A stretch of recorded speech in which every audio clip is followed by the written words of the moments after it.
நீங்கள் பகிர்ந்த இந்த தகவல்கள் கீழக்கரையின் கலாச்சாரத்தையும் பெண்களுக்கான அந்த பிரத்யேக பாதையான முடுக்குகளின் முக்கியத்துவத்தையும் மிக அழகாக விளக்குகின்றன.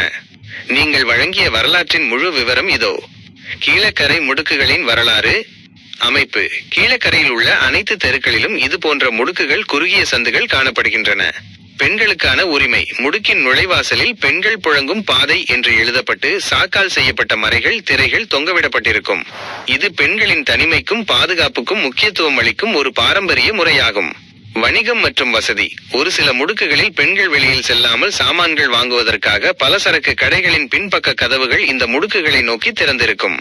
ஆன்மீகம்: ஒவ்வொரு முடுக்கிலும் பெண்கள் 5 வேளை தொழுகை செய்வதற்காக தொழுகை பந்தல்கள் அமைக்கப்பட்டிருக்கும். அன்றாட நிகழ்வுகள்: காலை விடிந்தவுடன் பால்காரர் சைக்கிளில் மணி அடித்துக் கொண்டு முடுக்குள் வருவார். நேரமாக ஆக மீன், காய்கறிகள் என பல்வேறு பொருட்கள் விற்பனை செய்பவர்கள் இந்த முடுக்கு வழியாக வருவார்கள். மகிழ்ச்சியான தருணங்கள்: மழை காலங்களில் மொட்டை மாடி குழாய்களில் இருந்து விழும் மழை நீரில் முடுக்கிற்குள் பெண்கள் தங்கள் குடும்பத்துடன் சேர்ந்து குளித்து மகிழ்வார்கள்.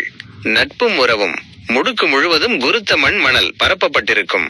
மாலை நேரங்களில் பெண்கள் தங்கள் தோழிகளுடன் சேர்ந்து இந்த முடுக்கில் அமர்ந்து உரையாடி கொண்டிருப்பார்கள்.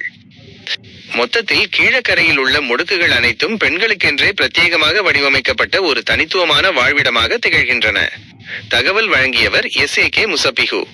இந்த வரலாற்று தகவல்கள் மிகவும் அருமை.